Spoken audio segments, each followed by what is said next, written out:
शैलोम। फिर एक बार आपका स्वागत है इस चैनल में। और इन दिनों हम परमेश्वर के वचन के द्वारा और कुछ विषयों पर अध्ययन करेंगे, जिसका विषय आज का है क्रोध करना। ये ऐसा एक पाप है। हम 7 भयंकर पापों के ऊपर विचार करेंगे, जिनमें से एक मैं कहूँ, एक क्रोध करना भी एक पाप के बराबर है। क्योंकि एक व्यक्ति जब क्रोध करता है, फिर वो एक हत्या की तरफ, उसका एक गुनाह के तरफ भी उसका स्वभाव चला जाता है, या सोच में या विचार में या एक्शंस में वो क्रोध मार देता है कोई किसी को। और ऐसा हम देखते हैं समाज में भी, इस क्रोध का विनाश वाला एक रूप तैयार हो जाता है। तो ये इस पाप से कोई भी व्यक्ति बच नहीं सकता। हम नहीं कह सकते कि मैं क्रोध बिल्कुल नहीं करता हूँ, नहीं। किसी न किसी के थोड़ा अधिक, किसी न किसी बात में हर मनुष्य क्रोध का भागी होता है। और इस क्रोध के कारण क्या होता है, दिल में, मनुष्य के स्वभाव में एक तब्दीली आ जाती है, एक संताप आ जाता है, घर में कलह हो जाता है, समाज में फूट हो जाती है, राज्य राज्य में बलवा हो जाता है। और ऐसी कलह से जो है एक आंधी किसी न किसी घर को नष्ट कर देती है। क्रोधी स्वभाव के, क्रोधी झगड़ा करने वाले व्यक्ति से लोग उसके संबंध दूर हो जाते हैं, उसकी मित्रता खत्म हो जाती है कि जो झट क्रोध करता है उससे फिर लोग दूर भागते हैं। तो इस तरह से ये क्रोध है, एक होतड़ों की तरह हमारे जीवन में चोट लगाता है। खुद का जीवन भी नाश होता है और उसके सामने वाले व्यक्ति का भी जीवन के संबंध, मधुर संबंधों में कड़वाहट लाता है। तो हम देखते हैं परमेश्वर का वचन भजन संहिता 37 और 8 में हमको जब पढ़ते हैं तो मिलता है, क्रोध से परे रहे और जलजलाहट को छोड़ दे, मत कुढ़, इससे बुराई ही निकलेगी। देखिए कितना स्पष्ट लिखा है वचन में। मतलब बिब्लिकल टाइम से, जब से मनुष्य की उत्पत्ति हुई है, परमेश्वर भी कहता है मैंने पछताता हूँ मनुष्य को बनाने से, क्योंकि मनुष्य के मन में जो भी उत्पन्न होता है वो बुरा ही होता है। बुराई करता है, क्रोध करता है, गुस्सा करता है। इस तरह से परमेश्वर अपने जीवन को परमेश्वर के साथ, मनुष्य अपने जीवन को परमेश्वर के साथ के संबंध को भी खो देता है, क्योंकि परमेश्वर क्रोध को पसंद नहीं करता। वो पाप की एक संज्ञा क्रोध के स्वभाव को दे सकता है। क्रोध क्या है, घृणित है। इससे मनुष्य का पशु समान स्वभाव प्रकट होता है। बहुत से लोग उस समय तक भले और सुंदर तो दिखते हैं, परंतु जब तक वो क्रोध नहीं करते, तब तक, जब तक उनका असली स्वभाव दिखाई नहीं देता, तब तक मनुष्य आपको सभ्य दिखाई देता है। लेकिन इस क्रोध के बाद वो लोग उससे दूर भागने लग जाते हैं।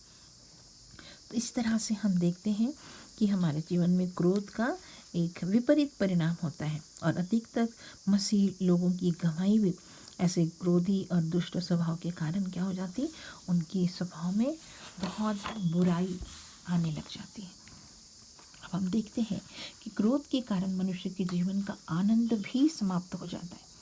उत्पत्ति 4 और 6 में लिखा है, कैन का आनंद क्रोध से समाप्त हो गया। वो अपने भाई पर क्रोध किया। तब परमेश्वर ने उसको पूछा, तू क्यों क्रोधित हुआ है और तेरे मुंह पे उदासी क्यों छाई हुई है। इस तरह से देखिए, क्रोध होने के कारण उसका बुरा परिणाम ये हुआ कि वो उसने अपने भाई की संगति खो दिया, भाई को खो दिया, उसने भाई का खून कर दिया, उसके साथ हत्या कर दी भाई की। तो इस तरह से वो उसकी परमेश्वर के साथ भी संबंध खराब हो गया। परमेश्वर सवाल कर रहा है और उसकी गवाही समाप्त हो गई, भाई होने की गवाही समाप्त हो गई।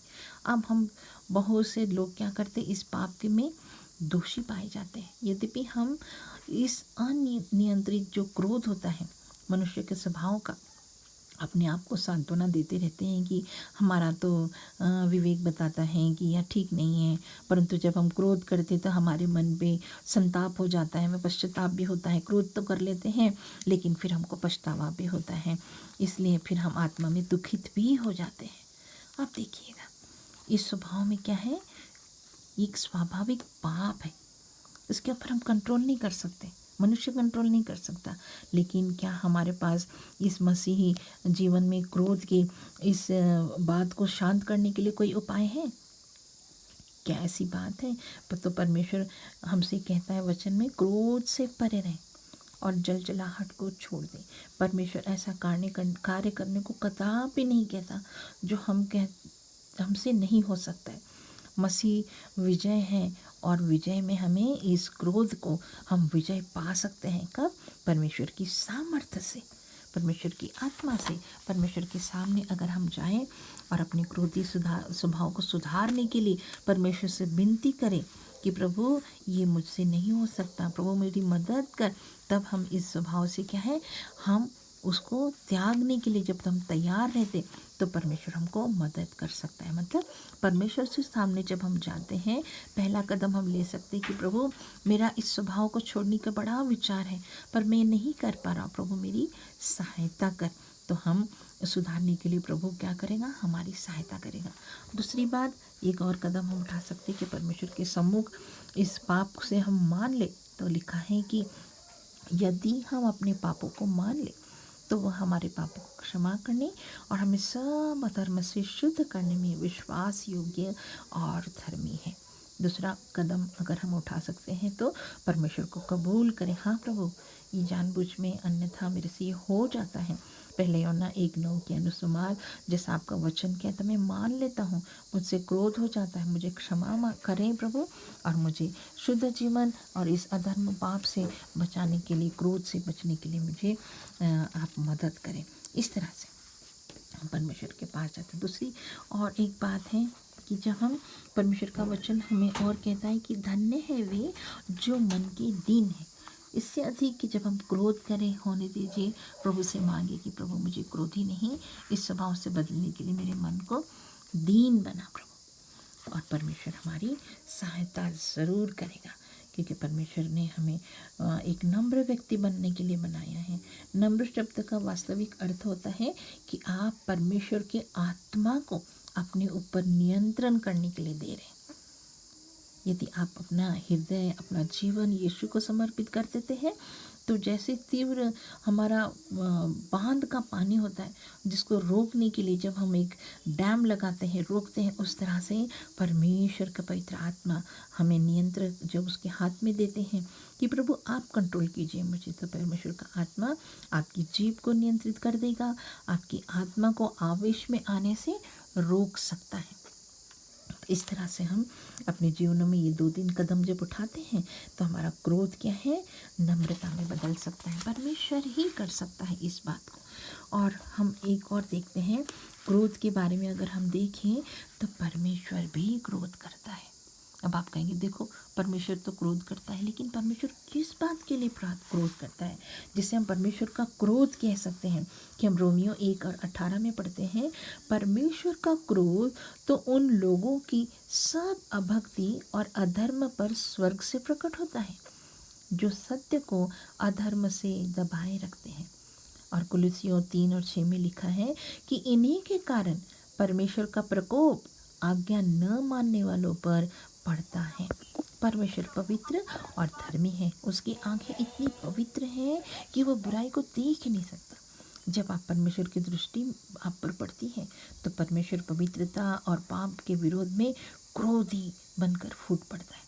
मतलब आप अगर पाप में पाए जाते हैं, क्रोध में पाए जाते हैं, नम्र नहीं है, आज्ञा नहीं मानते हैं, परमेश्वर को समर्पण नहीं करते, अपनी मनमानी करते हैं, तो परमेश्वर का क्रोध आपके ऊपर ज़रूर आएगा।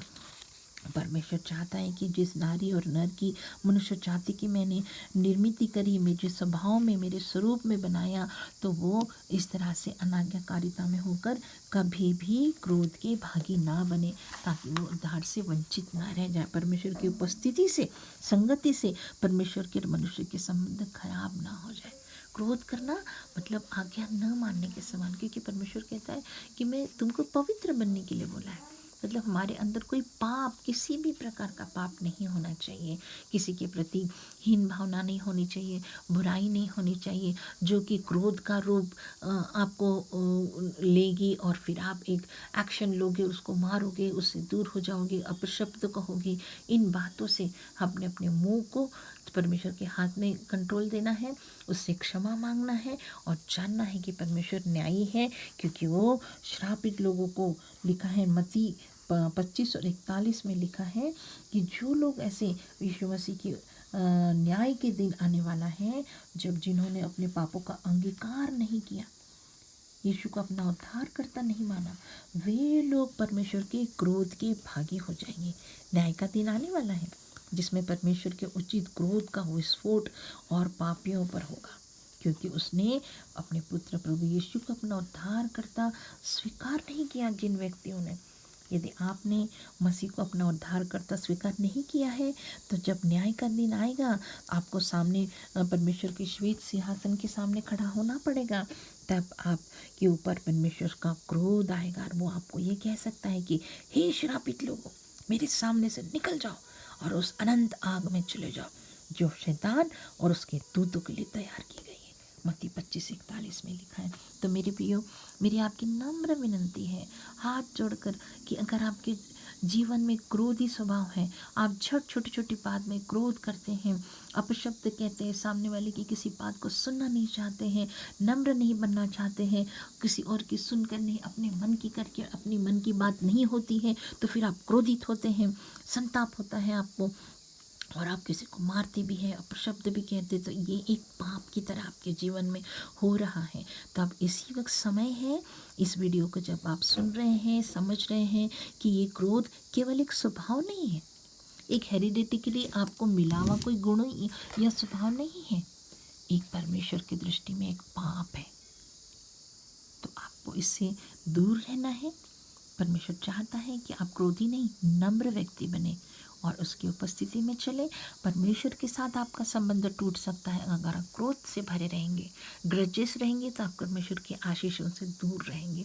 तो पहला कदम है कि आप परमेश्वर को अपने जीवन का, पवित्र आत्मा को नियंत्रण दे दे कि प्रभु मुझसे नहीं हो रहा है, आप कंट्रोल कीजिएगा, आप आइए, मेरे जीवन का स्वामी बन जाइए, उसको समर्पित कीजिए अपना जीवन। दूसरी बात, आप परमेश्वर से क्षमा मांगे कि प्रभु मुझे क्षमा करो, मुझसे ये हो जाता है गलती, आप मुझे सुधारो और मेरे जीवन में नियंत्रण लेकर के मुझे आप अपने उद्धार की राह में चलाएं, मुझे प्रेमी स्वभाव दीजिए, मुझे नम्र बनाइए।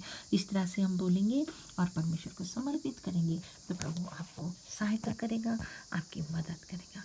इस वचनों के द्वारा आप विचार कीजिए, क्रोध से परे रहें, जलजलाहट से दूर रहें, इससे केवल विनाश ही होता है। तो हमें चाहिए कि परमेश्वर का वचन साफ तरीके से आपसे कह रहा है कि हमें क्रोध से दूर रहना है और परमेश्वर के वचन में बढ़ना है, प्रेम में बढ़ना है, क्योंकि परमेश्वर कहता है कि इससे जलजलाहट होती है, मत कुड़, इससे बुराई ही निकले। इसके विपरीत हमें परमेश्वर को अपना उद्धारकर्ता ग्रहण करें और उसमें, उसके प्रेम में, वचन में, आज्ञाकारिता में आगे बढ़े और परमेश्वर आपको आशीष देगा, आपको अपना बेटे और बेटियां बनाएगा। प्रभु आपको इस वचन के द्वारा आशीष दे और आप क्रोध से परे रहें।